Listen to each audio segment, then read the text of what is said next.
Yo creo que difícilmente alguien puede negar que uno de los mejores olores sobre la tierra que existen es el olor a carne asada.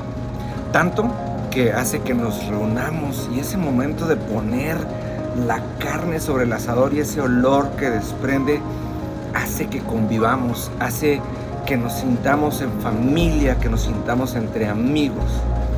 Y cuando nos ponemos a entender que esto es algo inspirado por Dios, ¡fua!, toda nuestra dinámica de vida puede cambiar.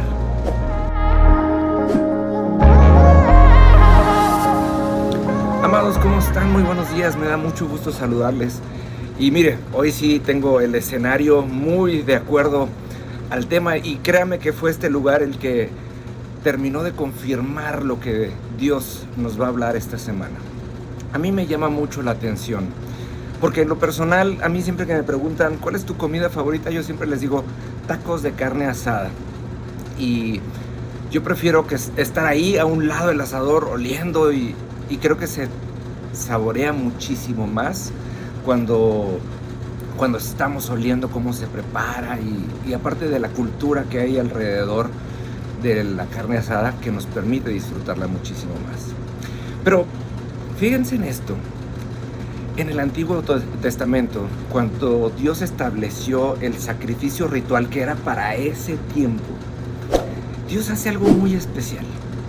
Dios dice de estas ovejas que se sacrificaban, decía, separen la grosura, o sea, la grasita, y esa la quemarán y ese olor subirá como olor agradable a Dios.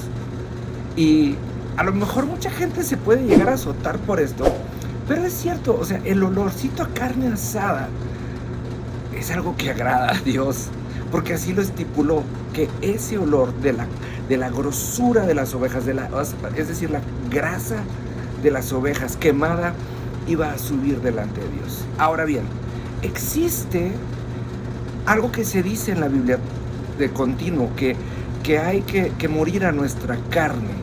Y hay veces que lo entendemos como nuestra carne, obviamente es nuestra carnalidad, es nuestra identidad pecadora, etcétera, etcétera, etcétera.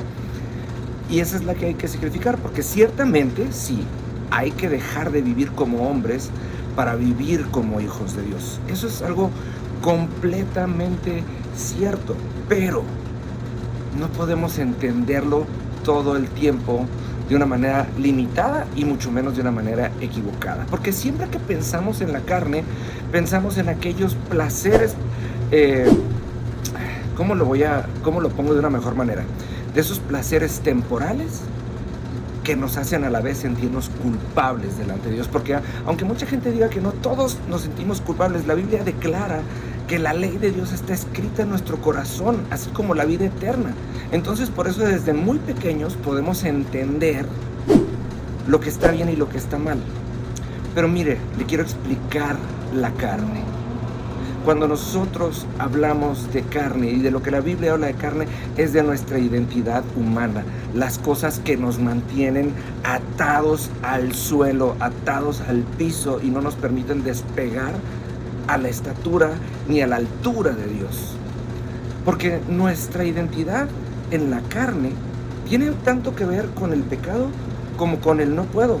Tiene que ver tanto con lo que no está bien delante de Dios, como con el hecho de decir, para esto es para lo que me alcanza, o para cuando nosotros de una manera completamente errónea decimos solamente soy un hombre o solamente soy un ser humano, cuando nosotros no fuimos creados para ser seres humanos.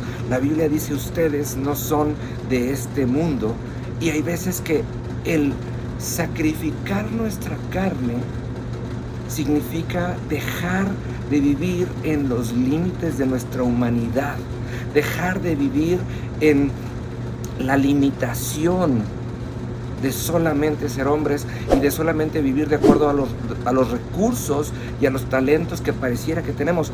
Cuando morimos a nuestra carne es porque le damos paso a que el Espíritu de Dios empiece a actuar en nosotros, a ir de lo natural a lo sobrenatural, de ir de lo que vemos a lo que creemos. Por eso la fe Dice Hebreos 11:1, la fe es la certeza de lo que se espera y la convicción de lo que no se ve. Hay veces que dentro de nosotros hay un potencial enorme. Mire, se hacen mucho estos memes de, ay Dios, yo sé que les das tus luchas, tus mejores, o las, ¿cómo le dicen?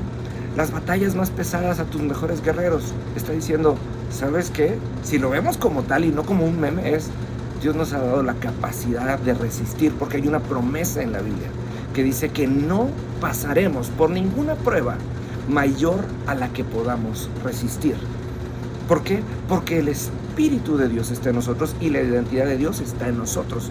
Dice, Dios, yo los hice a mi imagen y a mi semejanza. Y cuando habla de semejanza, está hablando, amados, de la capacidad de expresar el carácter de Dios. Y si Jesús fue capaz de entregar su vida celestial por nosotros, nosotros podemos hacer mucho más que eso. Por eso el mismo Jesús declaraba, y eso está en Juan 15:15, no hay mayor amor que que aquel que da la vida por sus amigos. Quiere decir, aquel que deja su carne, su limitación, su enojo, su sentimiento, su toxicidad, para vivir en el nivel de Dios. Esta semana vamos a ver algunos de estos ejemplos. Espero que me acompañen, porque el anhelo de Dios, amados, es que cuando nosotros dejemos a un lado nuestra carne y la pongamos en el fuego de la prueba, suba como ese olor que subía en el tiempo del sacrificio ritual, cuando la grosura de la carne era puesta en el fuego y subía delante de Dios como un aroma agradable, como un olor fragante, dice la Biblia. ¿Por qué no simplemente creerle a Dios y que cuando nosotros dejemos a un lado todas las limitaciones humanas, no nada más el pecado, sino todas las limitaciones humanas, podamos subir delante de Dios y que Dios pueda decir, wow, este sí es mi hijo? Se lo dejo de tarea y nos vemos mañana.